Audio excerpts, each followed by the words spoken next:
শুভলক্ষ্মী এবার সে হাসপাতালে গিয়ে ডাক্তারের সাথে কথা বলে মোহনার পুরনো অতীত জানতে পারলো। হ্যাঁ বন্ধুরা, এমনটা হতে চলেছে আজকের পর্বে। বিস্তারিত জানতে ভিডিওটিতে লাইক দিয়ে চ্যানেলটিকে সাবস্ক্রাইব করে পুরো ভিডিওটি তোমরা দেখতে থাকো। গল্পের শুরুতে আমরা দেখতে পারবো ডিভোর্স পেপারে যখন শুভ সই করতে যায় তখন বাড়ির সবাই বারবার করে নিষেধ করতে থাকে।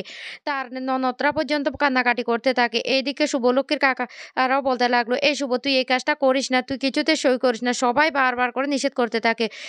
কাকা তখন বলতে লাগলো, শুভ তুই আমাদের কথা একবার ভাব, আমাদের কথা ভাব, তুই সই করবি না কিন্তু শুভ সইটা করে দে। তখন মোহনা খুব খুশি হয়ে যায়। এরপর আদিকে সই করতে বললে তখন আদির ভাই বোনরা সবাই বলতে লাগলো, এই দাদা ভাই অন্তত পক্ষে তুই সইটা করিস না, তুই সইটা করিস না, কিন্তু কোনো কথাই শুনে না।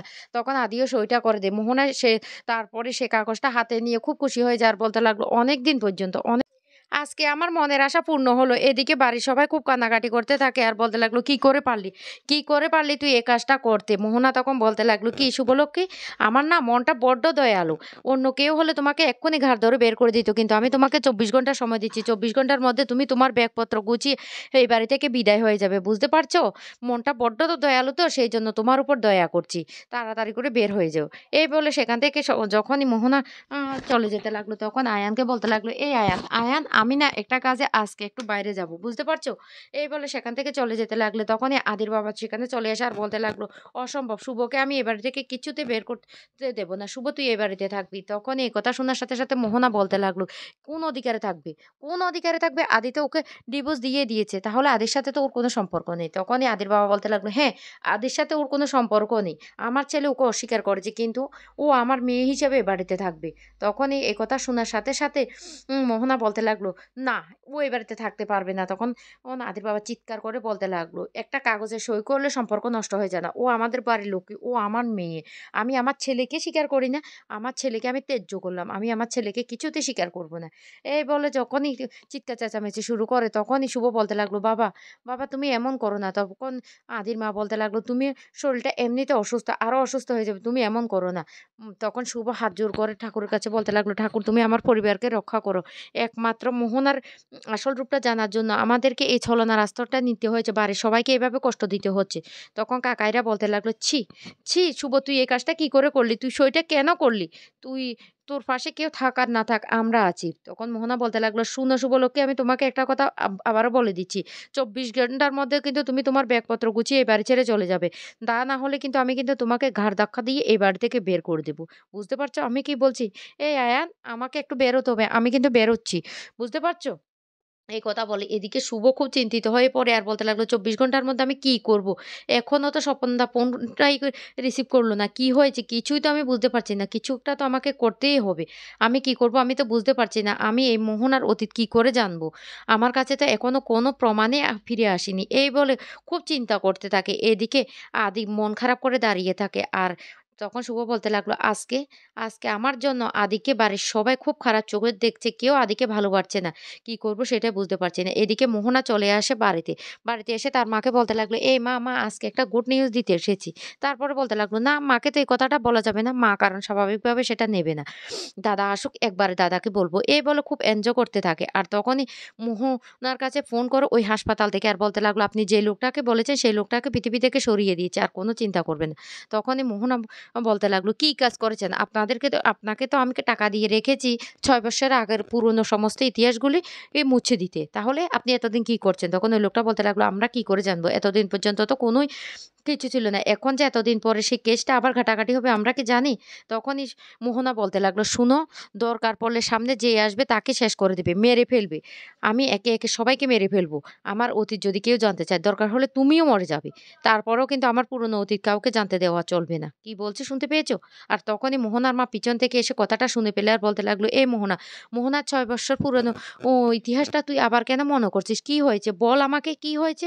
৬ বৎসর পুরনো সেই পর্বটা তো আমরা মুছে ফেলেছি। সেটা তো আমাদের কাছে ভয়ংকর অতীত ছিল। তাহলে তুই কি আবার ৬ বৎসর পুরনো কথাটা আবার মনে করছিস?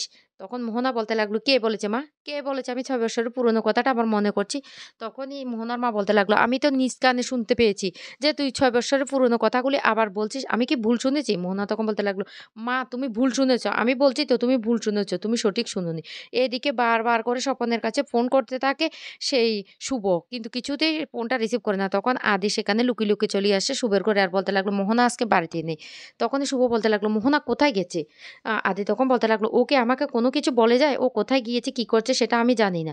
তবে তোমাকে একটা কথা বলে রাখি, আমরা কি করব কিছুতে বুঝতে পারছি না।" এদিকে শুভ বলতে লাগলো, "আমি বারবার স্বপনদাকে ফোন করছি কিন্তু স্বপনদা কিছুতে ফোনটা রিসিভ করছে না। কি হয়েছে সেটাও জানতে পারছি না। ২৪ ঘন্টা মাত্র হাতে সময়। ২৪ ঘন্টার পর আমি যদি এই বাড়ি থেকে বের হয়ে যাই তাহলে তো আমি কিচ্ছু প্রমাণ করতে পারব না। আমাদেরকে তো এই ২৪ ঘন্টা সময়ের মধ্যে সবকিছু করতে হবে। আমি কি করব আদি? আমার না ভয় করছে। আমার ডিভোর্সটাই না সত্যি হয়ে যায় সেটাই তো বুঝতে পারছি না।" এদিকে বাড়িতে আদির বাবা প্রচন্ড অসুস্থ। অপারেশন ইমিডিয়েটলি করতে হবে ডাক্তার বলে দিয়েছে। তখন বাড়ির সবাই চিন্তিত হয়ে পড়ে। শুভ তখন বলতে লাগলো, "বাবার অপারেশনের জন্য দরকার হলে আমাদের পার্সোনাল অ্যাকাউন্টে যা ডলার আছে সেগুলি দিয়ে করব।" তখন কাকিমণিরা বলে উঠে, "আমাদের আর পার্সোনাল কতই বা ডলার আছে। এবার কি করব কিছুই তো বুঝতে পারছি না।" তখন আদি সেখানে চলে আসে আর এসে বলতে লাগলো, "মা বাবার কি হয়েছে? কি হয়েছে বাবার?" তখনই কেউ কিছু বলে না। এদিকে পূরবী বলে উঠে, "আমরা যদি মোহনার হেল্প নিই, মোহনাকে যদি বলি, মোহনা যদি আকাশ সেনকে বলে কিছু ব্যবস্থা করে দেয়।" ঠাম্মি তখন বলতে লাগলো, "ওই মেয়েটা শুভকে সাথে এমন অন্যায় করেছে, আমাদের পরিবারের সাথে এমন অন্যায় করেছে। ওই মেয়ের থেকে আমি একটা টাকাও নেব না। ওই মেয়ের কাছে আমি ভিক্ষে করতে পারব না। ভিক্ষে করে হাত পাততে পারব না। বুঝতে পেরেছো?" আমি সবাইকে কিন্তু কথাটা স্পষ্ট করে বলে দিচ্ছি। এদিকে আদি তার মাকে বারবার করে জিজ্ঞাসা করতে থাকে, "মা কি হয়েছে? কি হয়েছে মা বলো?" কিন্তু আদির মা তখনও বলতে লাগলো, "আমি ওকে বলো আমাকে যেন মা বলে না ডাকতে। আমি ওকে ছেলে বলে মানিই না।" আদি তখন তার মায়ের পা জড়িয়ে ধরে কান্না করতে থাকে, মা আমাকে অন্ততপক্ষে বলো বাবার কি হয়েছে? আমার কি এই অধিকারটুকুও নেই বাবার কি হয়েছে সেটা জানার?" এইদিকে মোহনা তার মাকে চিৎকার করে বলতে লাগলো, "শুনো মা আমি বলছি তো আমি কোনো কিছু করছি না।" তখনই মোহনার মা বলতে লাগলো, "শুনো সেই ৬ বৎসর আগের কাহিনীটা না আমরা অনেক কষ্টে সেটা ধামাচাপা দিয়েছি। আমার তো মনে হচ্ছে সেই পুরনো অতীত আবার ফিরে আসছে। আবার সবকিছু তছনছ হয়ে যাবে, শেষ হয়ে যাবে।" এ কথা বলতে মোহনা তখন তার হাতের খাবারগুলি ছুঁড়ে ফেলে দিয়ে চিৎকার করতে থাকে আর বলতে লাগলো, "আমি ভেঙে ফেলবো সব। তোমরা কেন আমার সাথে জেদ করছো?" এই বলে ঘরের সমস্ত জিনিসপত্র ভাঙচুর করতে, করতে এক পর্যায়ে এসে তার মাকে এত জোরে ধাক্কা দেয়, ধাক্কার সাথে তার মা পড়ে মাথাটা ফেটে যায়। আর তখনই মোহনা বলতে লাগলো, মা তোমার কি হয়েছে? তোমার কি হয়েছে? তোমার কপালটা কি করে ফাটলো?" এই বলে তার মায়ের কাছে চলে আসে আর তার মা একে ধরে বলতে লাগলো, "তোমরা আমার সাথে এমনটা কেন করো? বলো এমনটা কেন করো? জানো না আমি রেগে গেলে আমি নিজেকে স্থির রাখতে পারি না?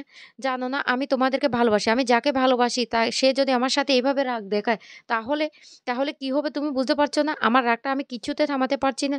তুমি আমার সাথে কেন এত রাগারাগি করেছো? বলো মা, আমি তো তোমাকে বড্ড ভালোবাসি। আমি তো তোমার মেয়ে। বলো।" কিন্তু মোহনার মা তখন মোহনার দিকে তাকিয়ে বলতে লাগলো, এই সেই মোহনার সেই আগের রূপ।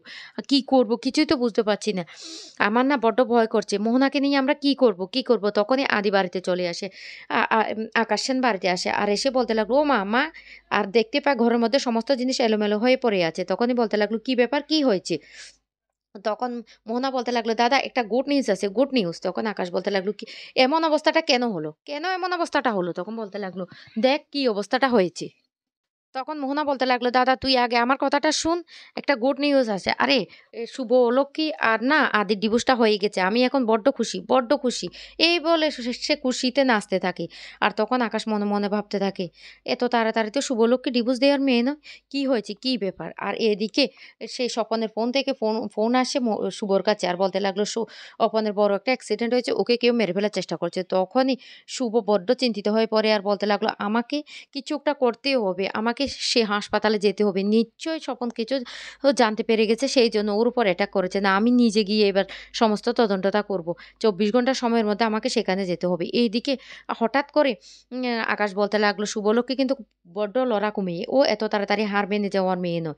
তখনই এই কথা শোনার সাথে, সাথে মোহনা বলতে লাগলো, "একদম ঠিক কথা বলেছিস দাদাভাই।" এইদিকে শুভ চলে যায় সেই হাসপাতালে। সেই হাসপাতালে গিয়ে তদন্ত শুরু করে। এমনকি ডাক্তারের কাছে মোহনার সমস্ত বিষয়গুলি জানতে চাইলে ডাক্তার সমস্ত সত্যিটা খুলে বলে। তো বন্ধুরা কেমন লেগেছে আজকের পর্বটি অবশ্যই কমেন্ট করে জানাবেন।